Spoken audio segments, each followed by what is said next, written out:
The anticipate.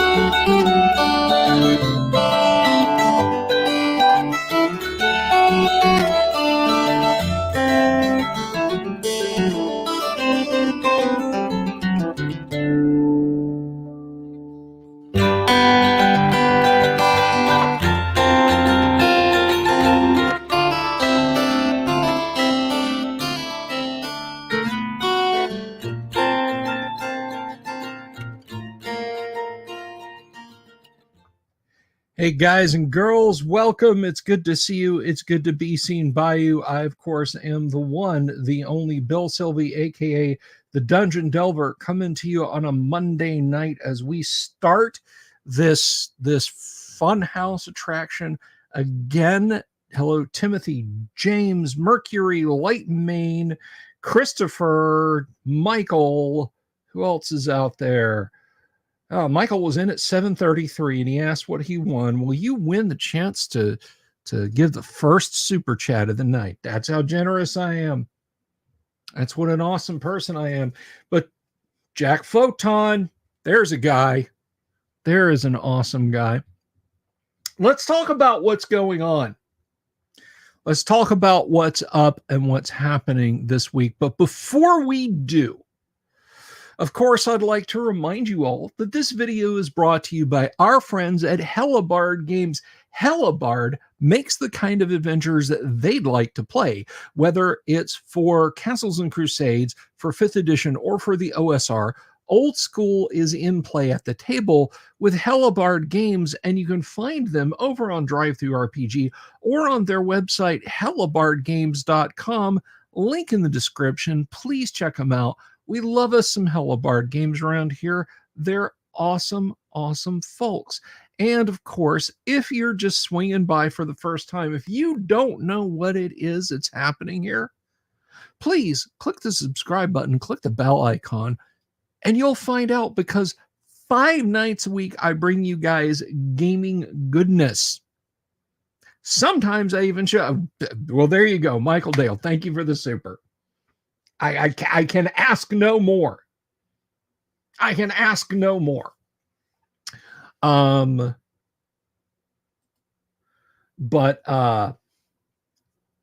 you know, just give the video a thumbs up if you like it too, and leave a comment down below if you're watching this after the fact, and tell me what you liked about it. And if you didn't like it, give it a thumbs down and leave a comment below and say, I didn't like this.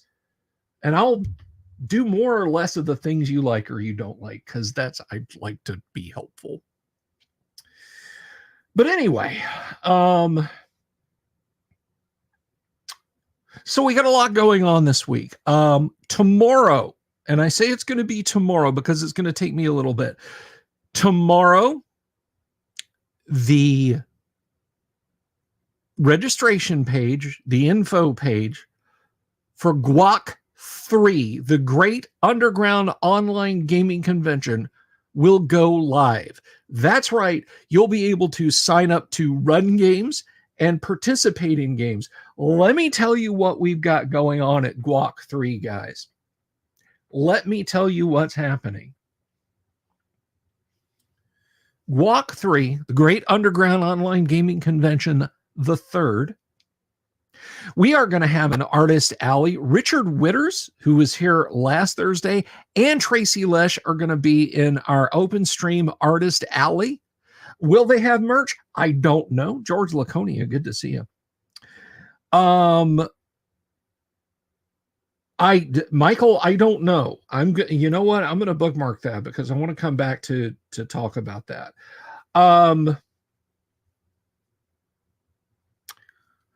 Meteor Key Press, hello, good to see you.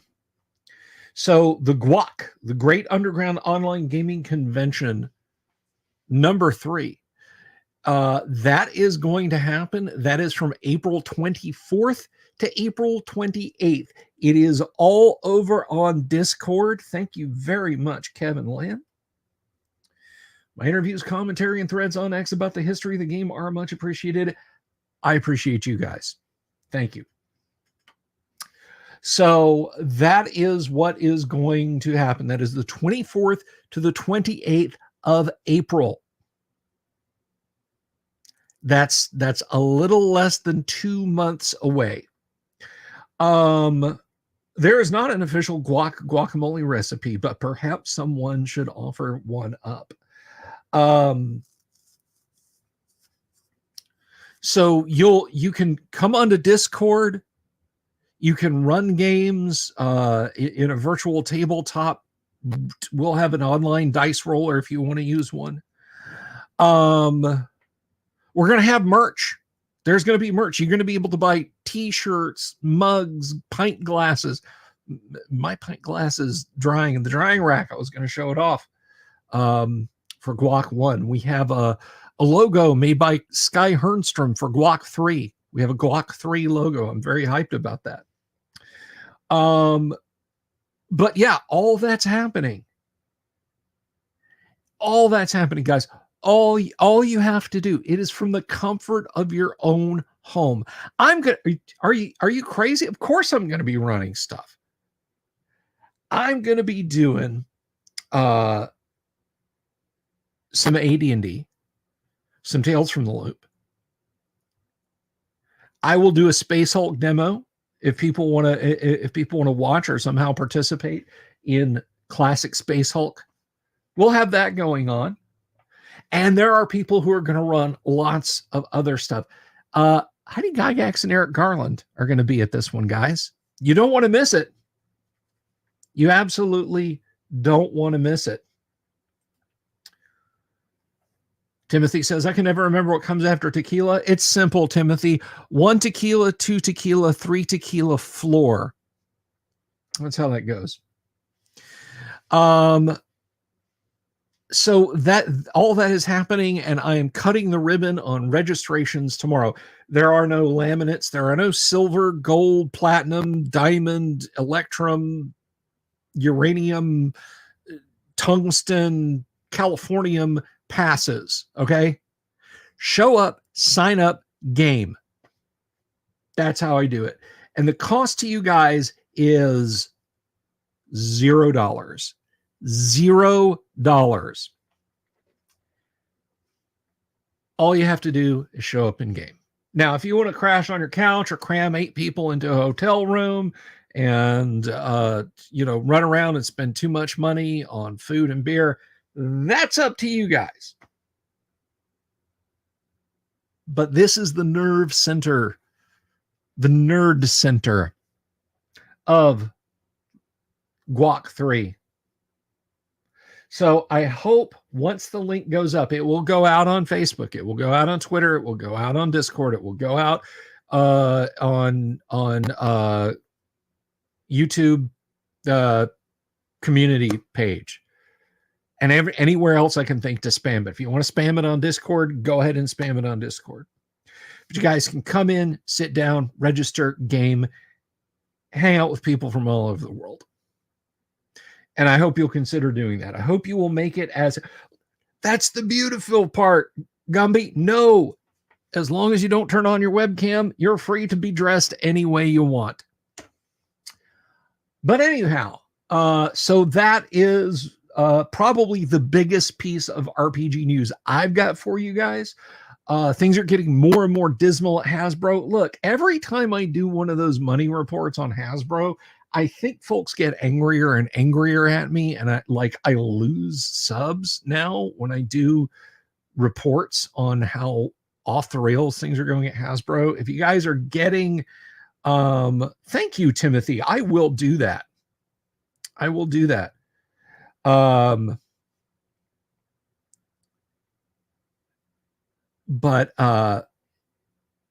Yeah, so I was like, oh, wow, Hasbro's getting whacked again. And then I paused for a second because I thought, maybe you guys are not digging that now. I don't know.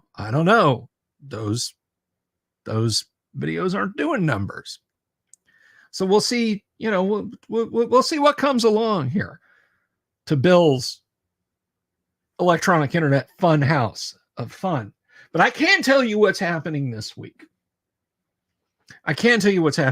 Tomorrow night, we play first edition Advanced Dungeons and Dragons.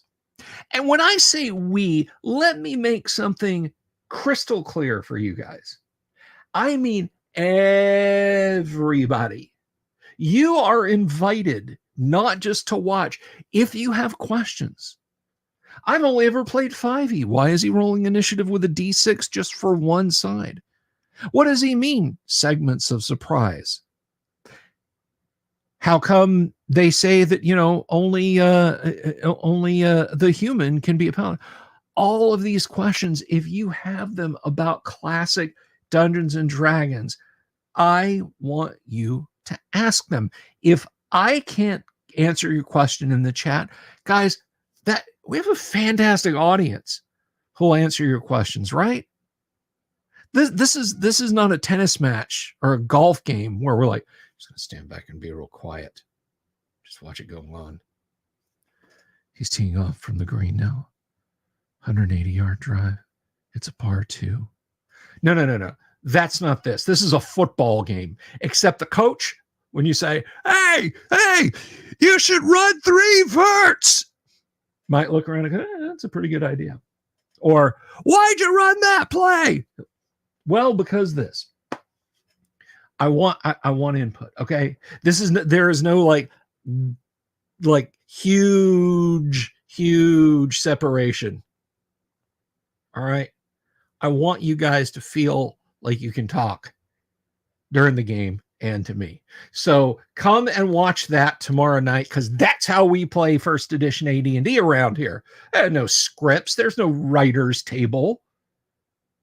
We don't do reads before the game. All I ask of the players before the game, and I would ask this of an IRL group that I don't broadcast.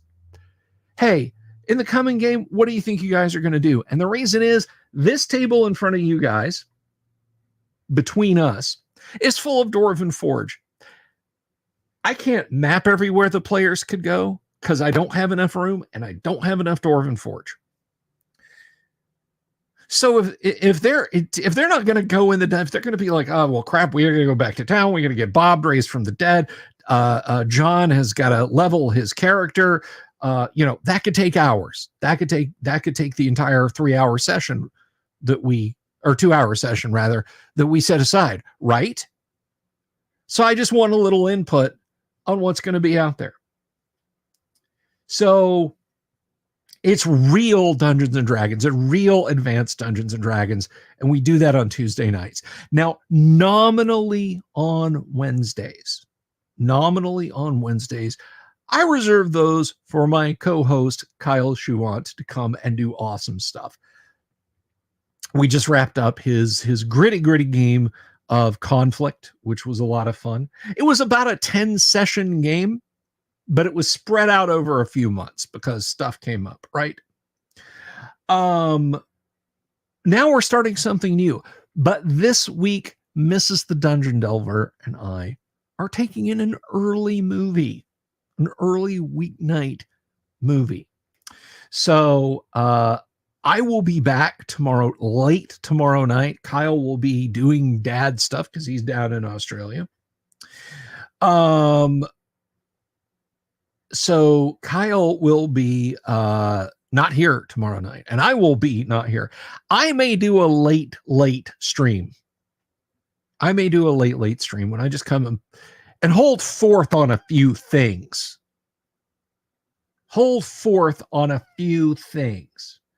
I'll give you guys a piece of my mind. No, we're not seeing Honor Among Thieves like me. I want to, though.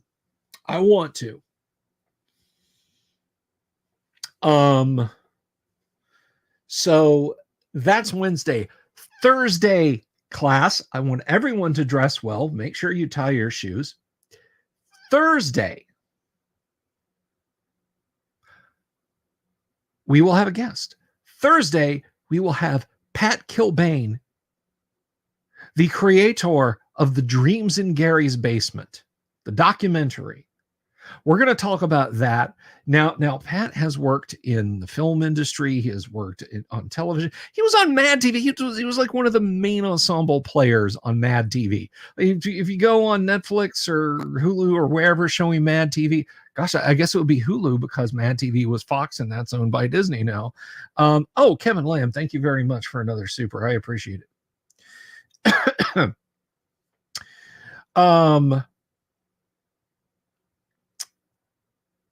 Dave, we're going to go see Labyrinth. That's right, the David Bowie, Jennifer Connelly fantasy film, Labyrinth. You had a free comb for picture day. Nope.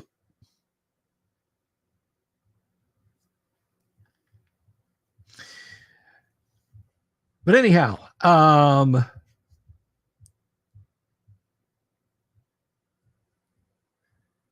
it's Honor Among Thieves.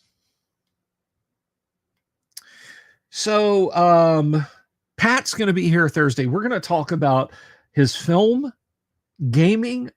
It's gonna be a lot of fun.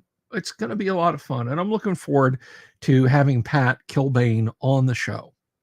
And then Friday, of course, we're back to Gamma World. Just like AD&D, we're going to be playing Gamma World. So I hope you guys will tune in through the week to watch the stuff that we've got going. Now, talked about the announcements, everything that's coming on. We've talked RPG news, such as it is du jour, de rigueur. And I thought this was the coolest mini to show off today. Doc Flamingo, greetings to you. So let's take a look at this super cool miniature. Hopefully it'll come in focus. Are you guys ready for the Monday mini of the week? Let me know. Comment. Are you ready? Wheeling Dragon, hello. How are you, my dear? I hope you are well. I hope you're having an absolutely fantastic Monday. All right, Christopher Sackles. That is excellent. Oh, no. Oh, Wheeling Honey. Oh, that doesn't sound good.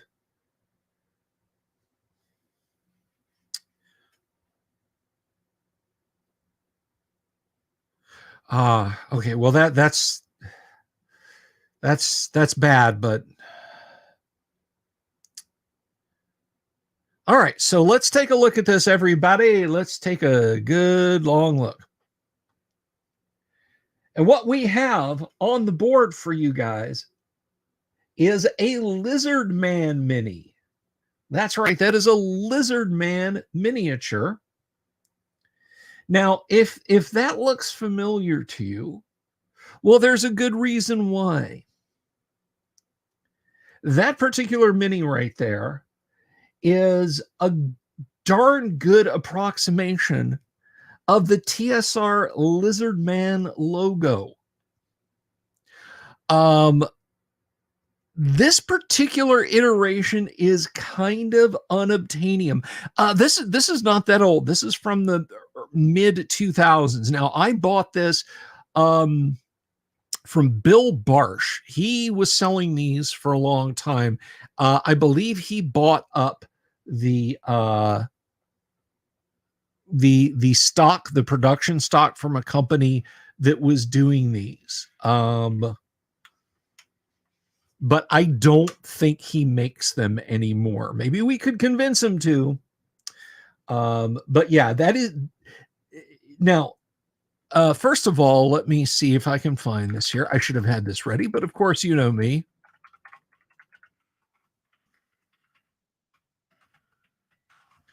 Let me see if I can find this.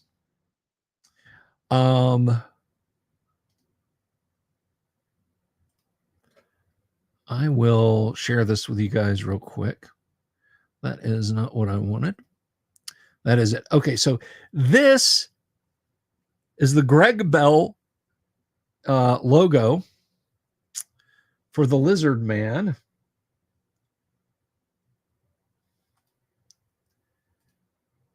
And we're going to share this real quick.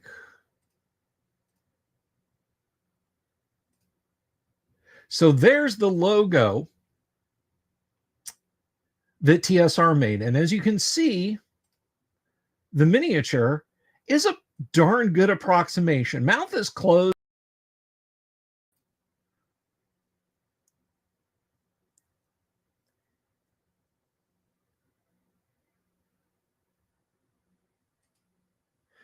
But here, let me see if I can find this real quick.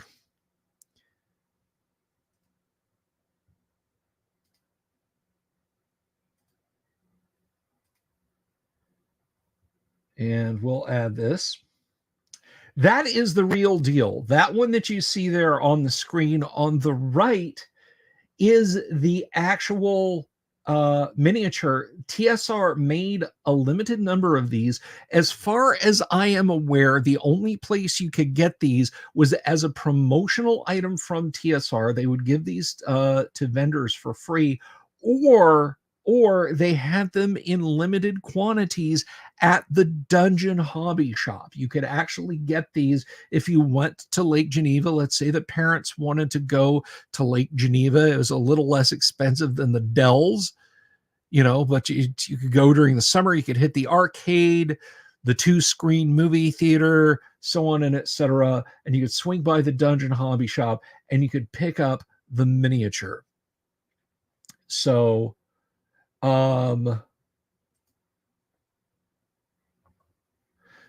that's the miniature. And I thought, given the day that it is, it was appropriate to share the first TSR logo miniature, or a reasonable facsimile thereof, because if you find a TSR Lizard Man miniature in the wild somewhere, boys and girls, it's going to cost some bank. It is going to cost some bank.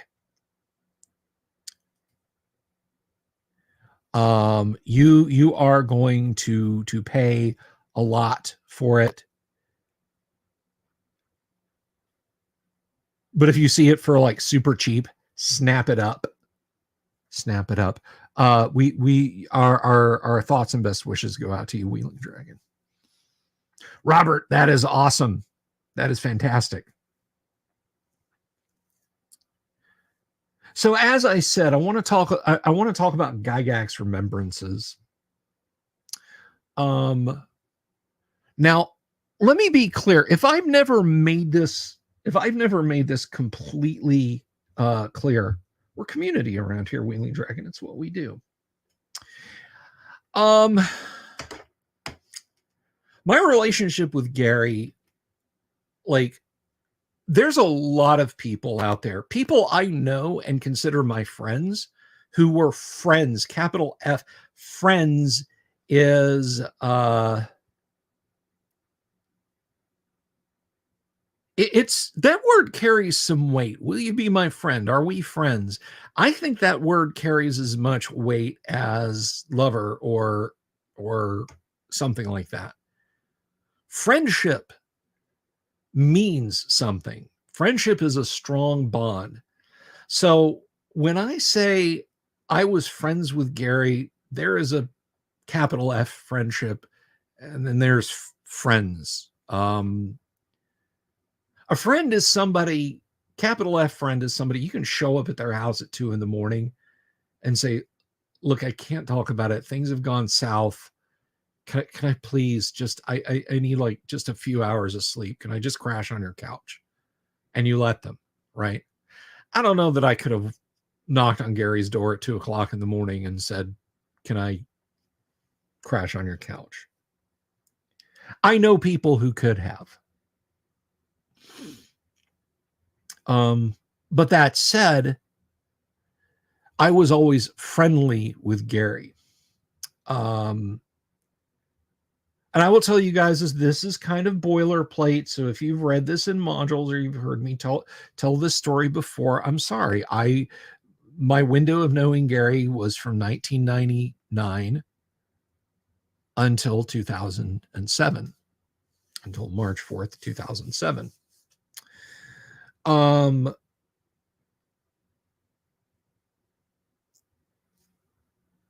I was getting back into first edition AD&D in the mid-late 90s. And as I had collected, my wife had gotten me the Dragon Magazine 250 issue CD-ROM, this one right here, 250 issues of Dragon Magazine on CD. Paul Storberg had sold me a set of AD&D books and modules. And I was sitting in the unused third bedroom, the man cave, as it were, for our apartment. And I said to myself, I wonder what Gary Gygax is doing these days. Now, understand something. 1999, you're 29 years old. That's, I still felt very much a kid. And I had not steeped myself. I had started to hear rumors, but I had not steeped myself fully in what went down at TSR that terrible year of 1985. And as my interest extended only to first edition AD&D, I wasn't really keeping up on what Gary Gygax was doing. And so I thought, does Gary Gygax have an email address? And so I opened up my search engine of choice, Alta Vista, and I typed in Gary Gygax email address. Gygax at Geneva Online.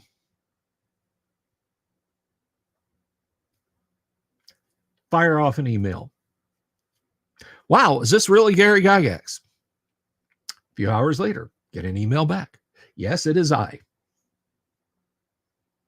And I geeked out. I called my friend Greg.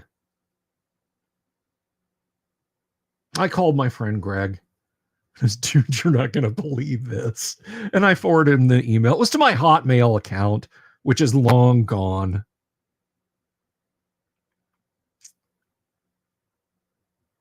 And that was the first pebble that rolled down the hill.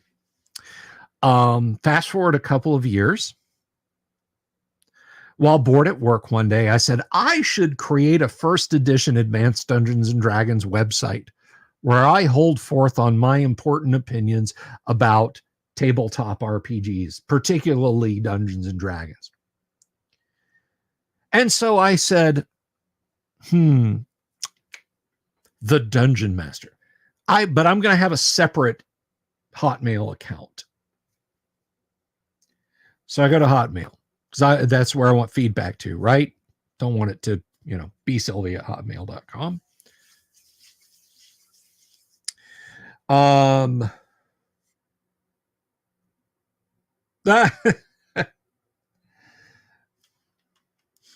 That's cute, Wheeling. So, I said, the Dungeon Master. Nope. Dungeon _Master. Nope.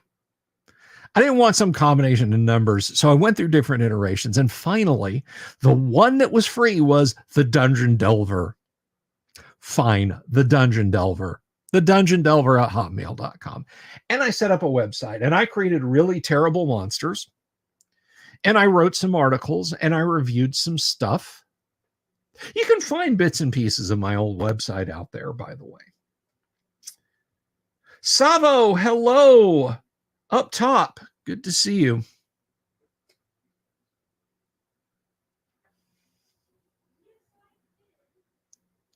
Are you saying you're a short stack, Wheeling?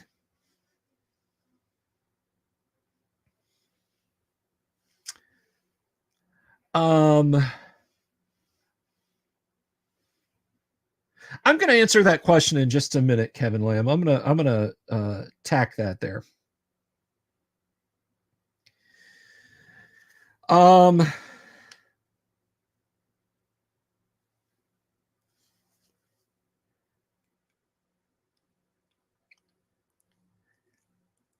So yeah, so I created this website, and I made content. I uploaded content like every Wednesday. Wednesday was my content upload day.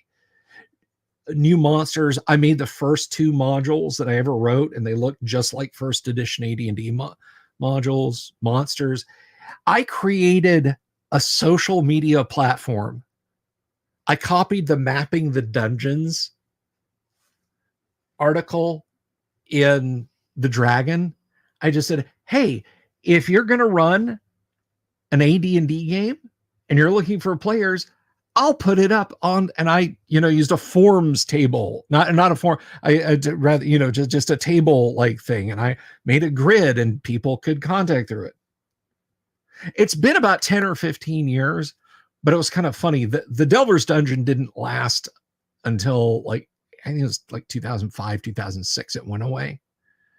But I guess about 10 or 15 years ago, I had somebody reach out to me, and they were like, I'm glad I was able to track you down. I'd like you to take my name off of, and I was like, if somebody else is hosting pieces of my website, I have no control over that. I cannot make them delete that. I have no access anymore. I'm so sorry. And they were very understanding, but I was just like, my website's gone. But anyway, so I ran the Delver's Dungeon and content, and I thought to myself, what if I just asked Gary if I could interview him? What if I just interviewed Gary? And so in September of 2002, these are my notes. I wrote these while I was working at NASA. I ganked someone's spiral notebook out of an abandoned desk at NASA. There's NASA stuff in here. And I wrote down questions, and I called Gary. He gave me permission to call him. And so I called him. We talked for an hour. I recorded it. You guys heard the interview with Gary Gygax. If you want the link, I'll put it in the chat right now to that video.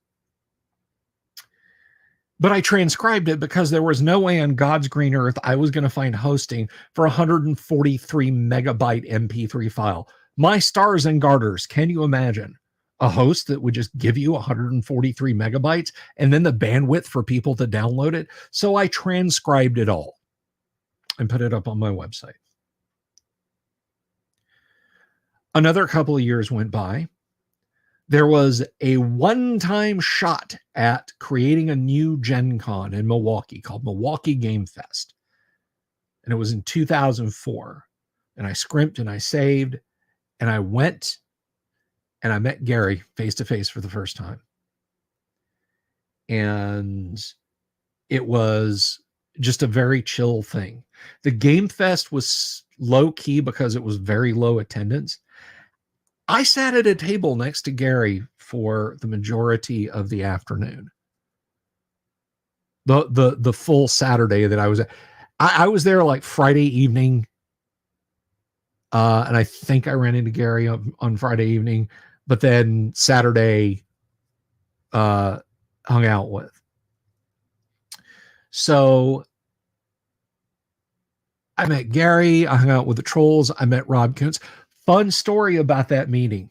Now, I had assumed that Gary and Rob were pals. They were buddies. They stayed in touch. That convention with Gary and Rob sitting there chit-chatting with each other, that convention was the first time that Gary had seen Rob since Gary left TSR. Which at that time, we're talking 2004, so 1985 to 1990, that's 5 years. 90 to 2004, that's 14. So 19 years he hadn't seen him. Rob had lived in upstate Wisconsin. So I had no idea. We all retired back to Gary's hotel suite, and I felt, like this is the grown-ups talking, right? So I spent a while hanging out with Gary, and I came back to Florida, and everything was wonderful. And then Gary reached out for volunteers for his Yigsburg stuff. And I was so over the moon. And I started working for Gary. I started writing city modules for the city of Yigsburg, city of Greyhawk with the serial numbers filed off. And I've told you guys how initially, like with no guidance, I didn't read the writing documents and the notes for our districts. I made like this insane haunted castle, and then I didn't show it to anyone. I was just feverishly working away. This is going to be the most awesome, like it's going to be like Singe's Castle and Dragon's Lair. And Gary sends out an email and he's like, by the way, I just want you guys to make sure you're working from the documents I gave you.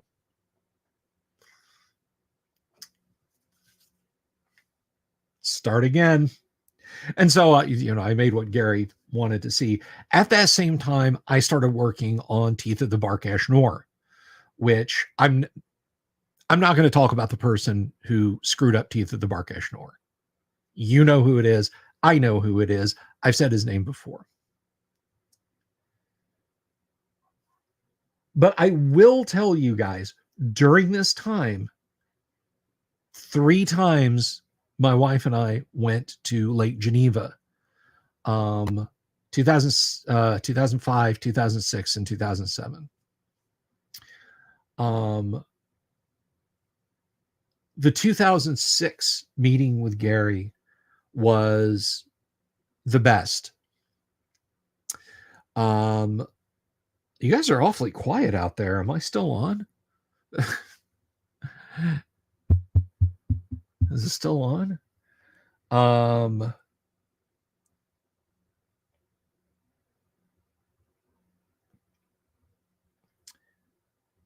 But Colleen and I, Colleen was 4 months along with our now 16-year-old, our youngest.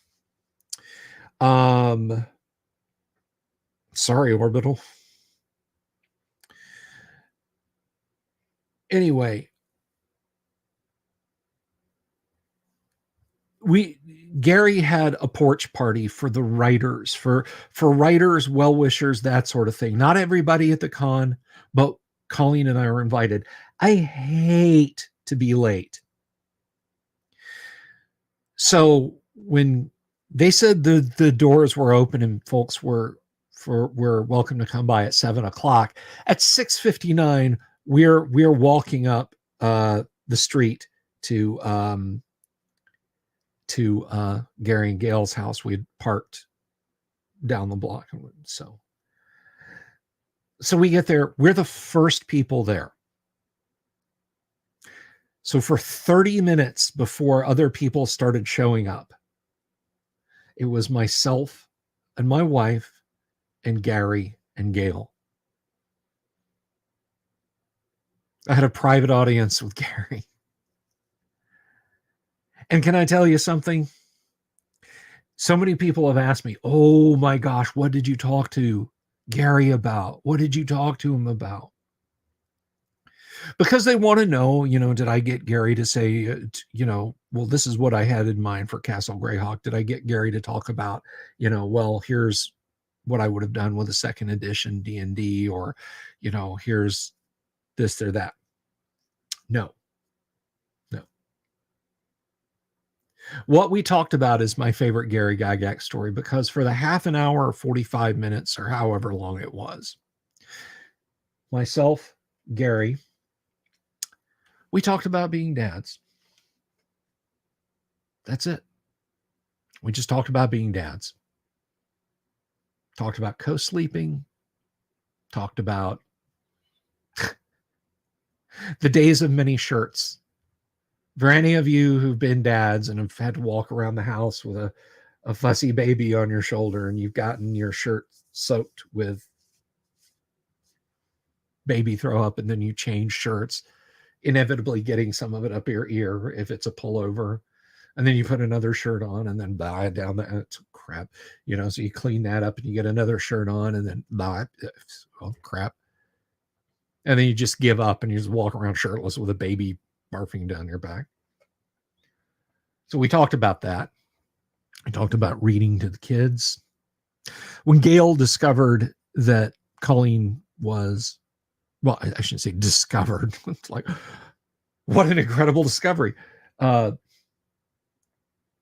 Colleen mentioned, she was at least early along. She doted over Colleen. Gary, put that cigar out. Point that fan at her. Do you need me to open the windows, hon? Let's get her a drink. Do you need to sit over here?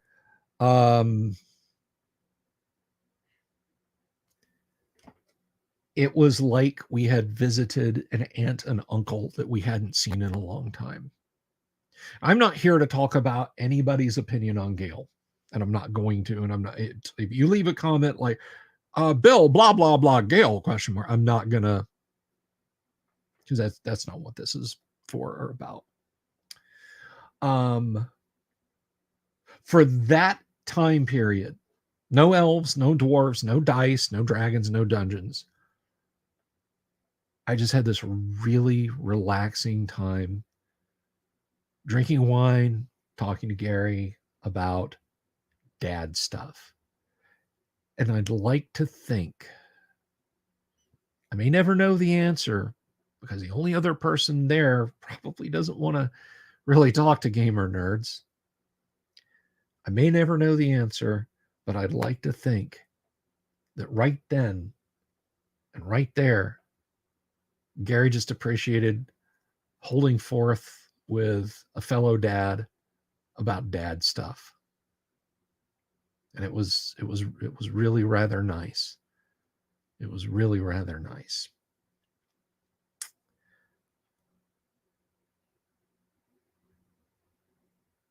And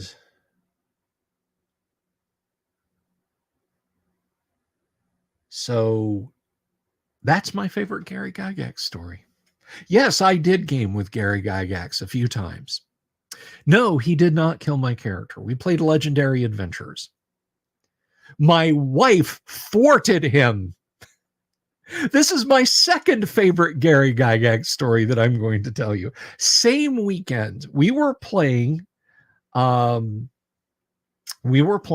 Legendary Adventures. Was it the same weekend or was it the following one? Anyway, we were playing Legendary Adventures. And Gary thought to throw us a curve by doing this really kind of stuffy monster voice. Maybe trying to bait us into thinking the monster was saying something that it wasn't and get us to attack it. So saying, "No, go, or we help you." And he like repeats this a couple of times. We're like, what is he saying? What is he saying? And Colleen, my wife has perfect pitch. My wife has a keen ear for voices and inflection. She is my little Lieutenant Uhura. She's my universal translator. She goes, he said, "Don't go over there. We'll help you."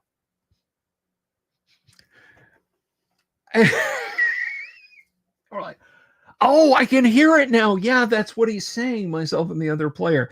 And Gary like gives her this cockeyed look like, really? You're just gonna step around my gambit, really? So we carried the day. We defeated the big bad and we carried the day. That is my second favorite Gary Gygax story. My third is that he did not fire me after the individual whose name I'm not mentioning tonight. Ask me tomorrow night and I'll have something to say. Screwed up, Teeth of the Bark Ashnor. Gary didn't turn around and say, "You failed me, kid. You're fired." He just said, "I need you to focus on Key of Sand and Maledict for Legendary Adventures. Now that your city districts for Yigsburg are done, let's focus on that." And unfortunately, he passed away a few weeks later. That is the essence of my getting to know Gary Gygax? You know, did we have long talks about spirituality, about personal, deep personal things? No.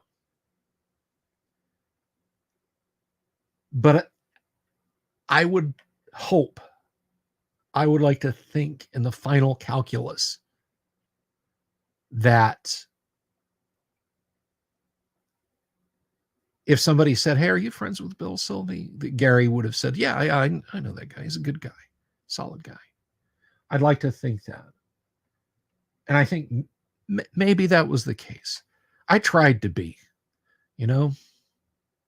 I've said it before.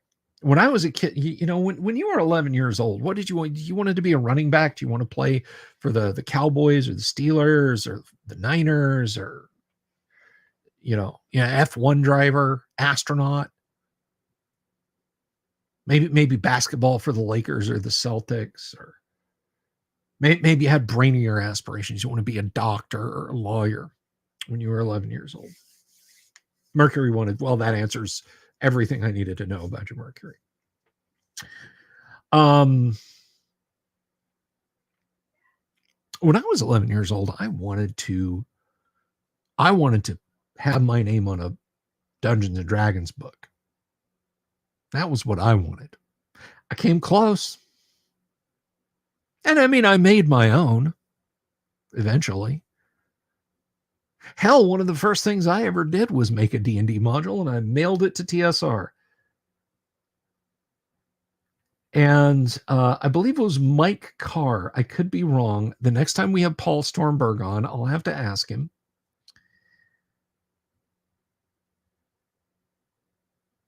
But I asked, or Paul told me it was Mike Carr's responsibility at TSR to open all the unsolicited items and read them.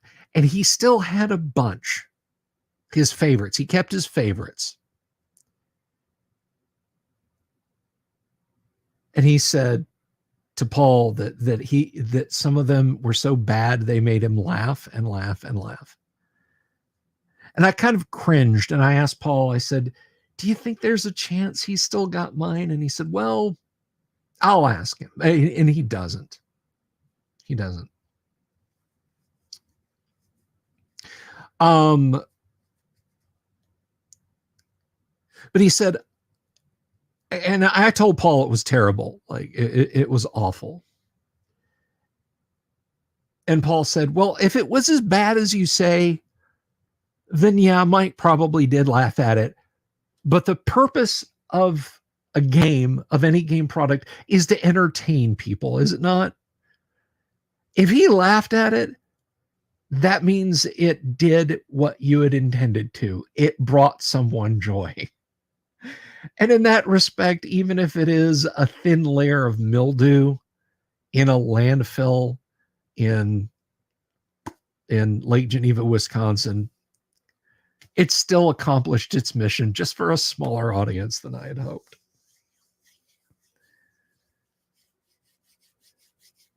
But by taking that shot, by picking up my keyboard, while sitting down at my keyboard, and putting in the two Gygax to GenevaOnline.com, salutations, main body, wow, is this really Gary Gygax? Send. Well, I got close. I got close. And when I tell people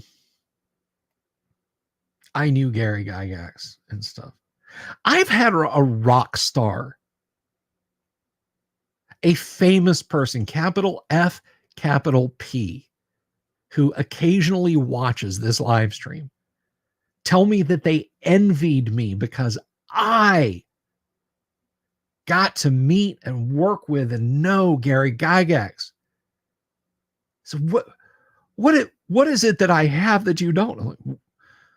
Well, hundreds of millions of dollars, but I don't know that I'd trade it, though. If you had the three witches came along and said, We'll swap that.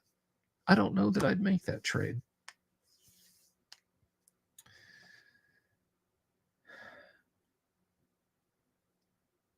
But yeah, that's my Gygax Day remembrance. And you know, so around that same time here in Central Florida, not to color this with negativity, but I'm just going to bring this up just to kind of let you just to kind of give you guys a little bit of insight into the mindset of some people who maybe only interacted with Gary on a limited basis.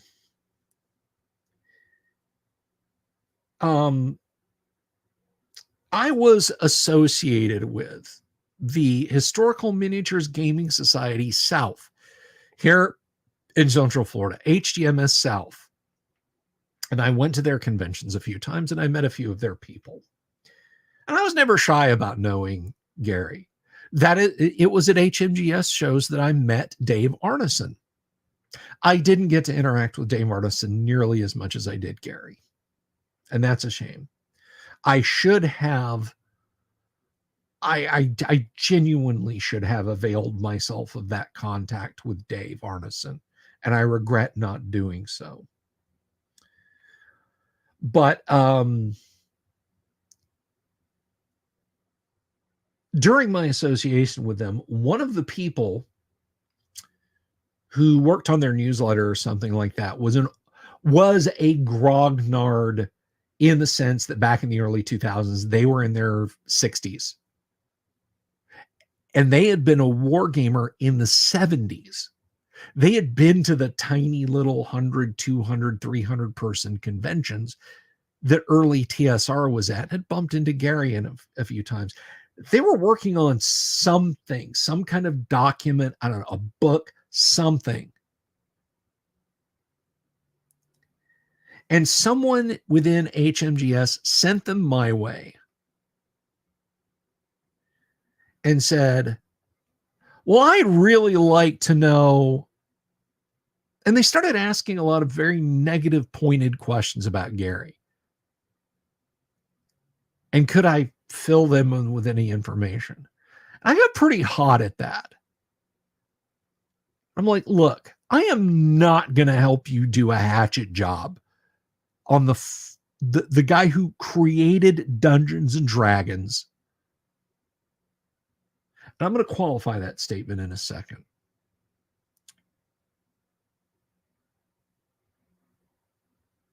I'm not going to help you do that. So if you've got some axe to grind, you can take it elsewhere.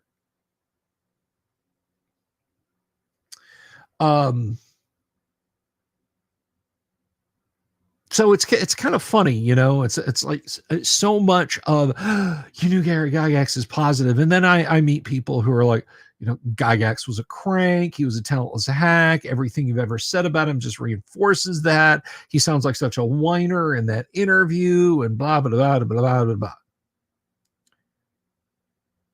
So you can take away from something whatever you want. Now I want to explain my qualification when I say Gary created Dungeons and Dragons. Did Dave Arneson create the concept of the modern role-playing game? Unquestionably. Absolutely.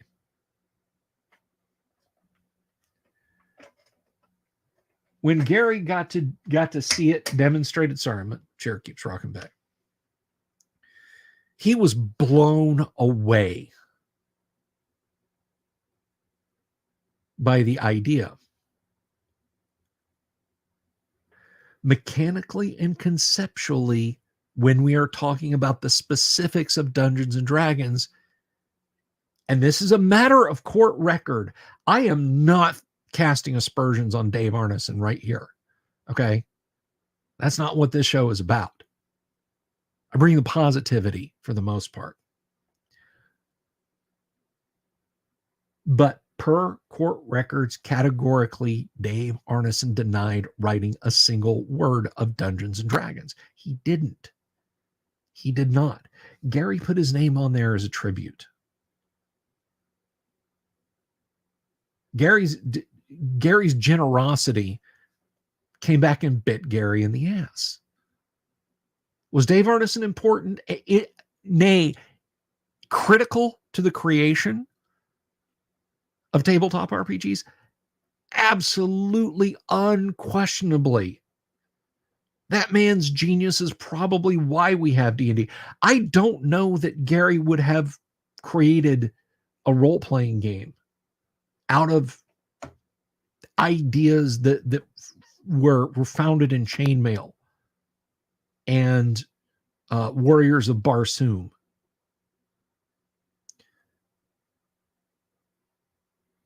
But Dungeons and Dragons is Gary's creation.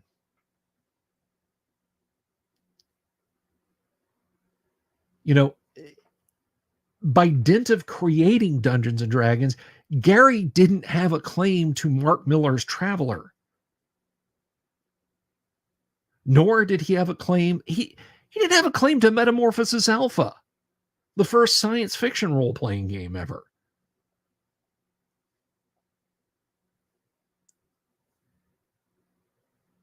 Gary created Dungeons and Dragons. Dave Arneson was a tremendous driving force behind it.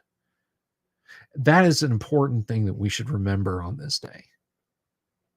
And that is no slight to Dave Arneson. All right.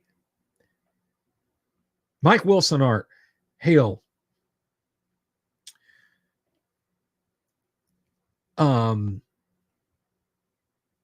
And, you know, people who go on about, oh, you know, well, Gary and Dave hated each other. Yeah, Gary was so angry at Dave over the court wrangling that he hired him to write 5 modules to supplement basic D&D.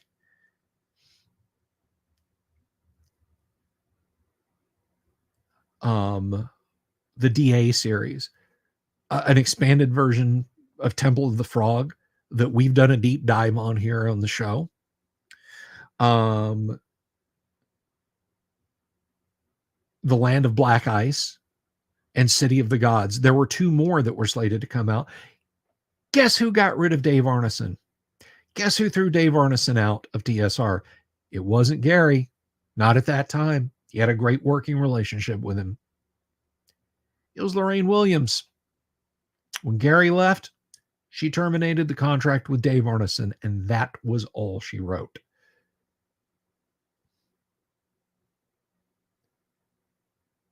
Gary stated straight up he had no problems with Dave Arneson, and he had no problems working with Dave Arneson. That is correct, Kevin. But I am not here to cast any kind of shadow on Dave Arneson. I'm here to talk about Gary in this episode. So,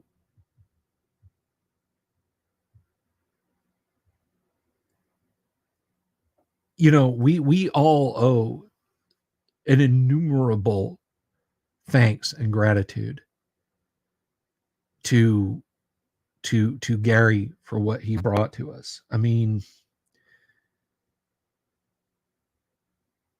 3 little books, whether they're in that box or on that shelf, 3 little books, and it's a whole damn universe.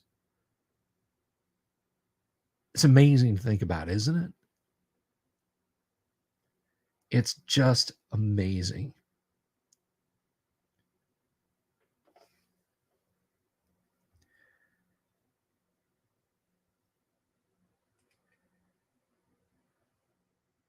And I'll tell you guys that, you know, what Gary did for us, it's simply, it's something that'll outlive us, you know? And it's why I get so fiery and so angry when I see garbage like Wizards of the Coast saying, well, that's not D&D anymore. That's no longer Dungeons and Dragons. And Gary was just some old white guy. It just, it frustrates me, man.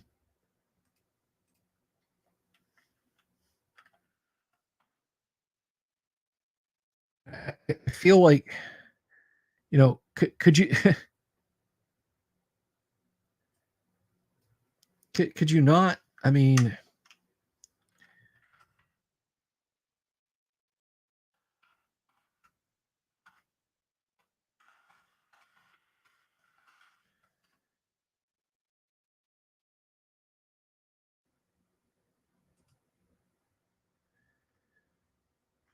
I just feel like, I don't know. They are, Michael. I think the best way to wrap up my feelings about Dungeons and Dragons, which is really ultimately the lens that I kind of view Gary through, is this. I don't have any Ernie Gygax stories. Actually, I'm going to answer a couple of questions before I launch into that.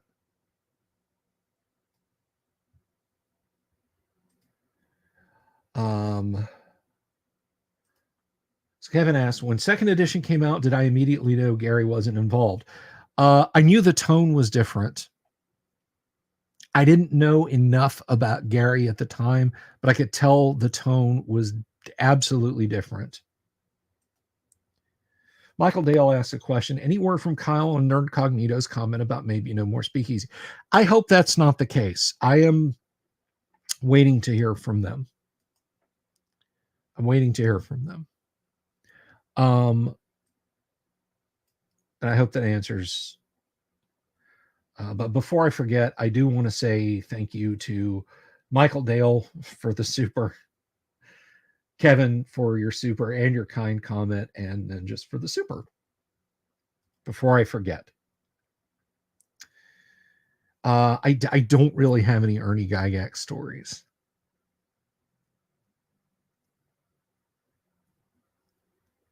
Actually, I have one. I have one.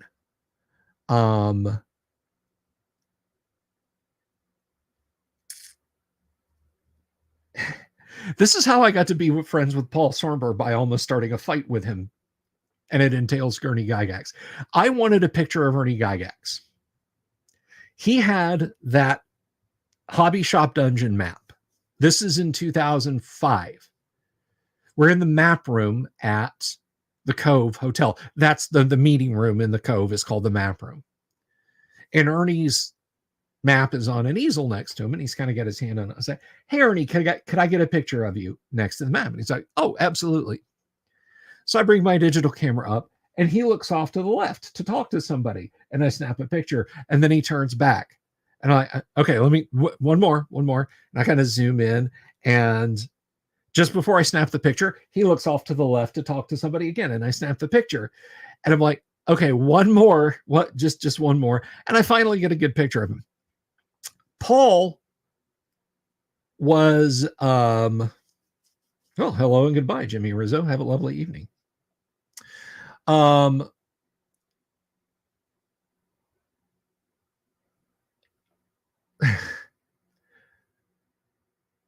There's a friend of Paul's named Martin. Now, Paul was trying to be very, very conscientious about people having digital copies of maps that belong to Ernie, maps that belong to Gary, so on and etc. And Martin was also very aware of this.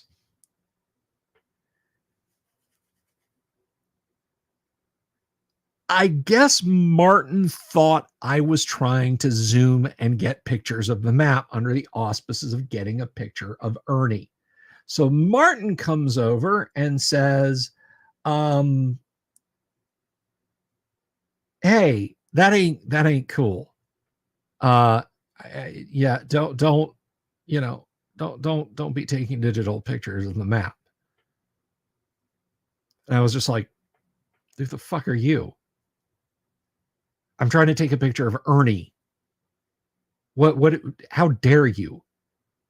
So I got my picture of Ernie, and then Martin comes over, and Paul was kind of in the background. He's like, I am so sorry. I just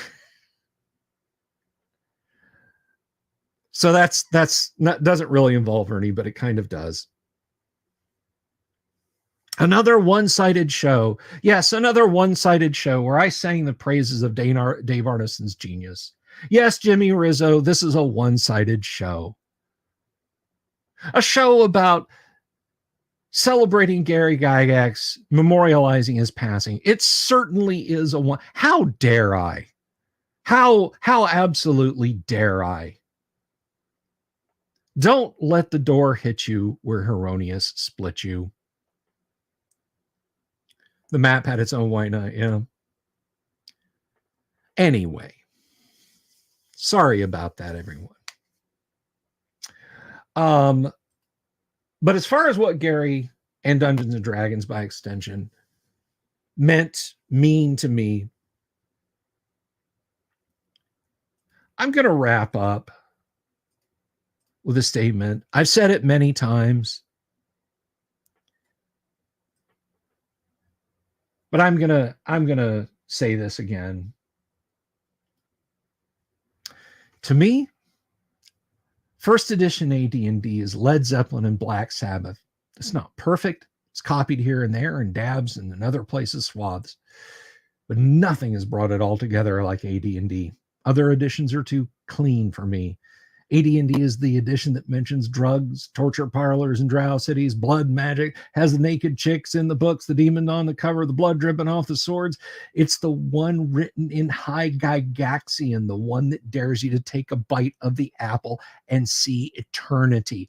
AD&D has Tomb of Horrors, the first and best. No save or take damage here. Your characters will frickin' die if they mess up. Against the Giants, White Plume Mountain. It's the D&D of Greyhawk, of Assassin's Guild, of thieves, not rogues, and half-orcs, because, man, Gary told us orcs are fecund and sent us for the Websters to find out what fecund meant.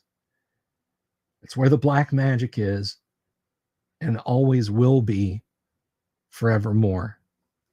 Guys, keep rolling 20s. I love you all. I'll see you tomorrow night. Peace. Have you seen my owl bear?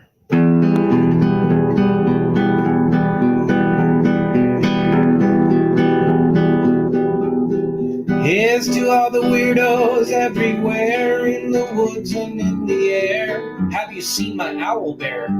Should I shave off all my hair? Bobs are all around, some live in tunnels underground. Some are fat, some are rich, some are sleeping in a ditch.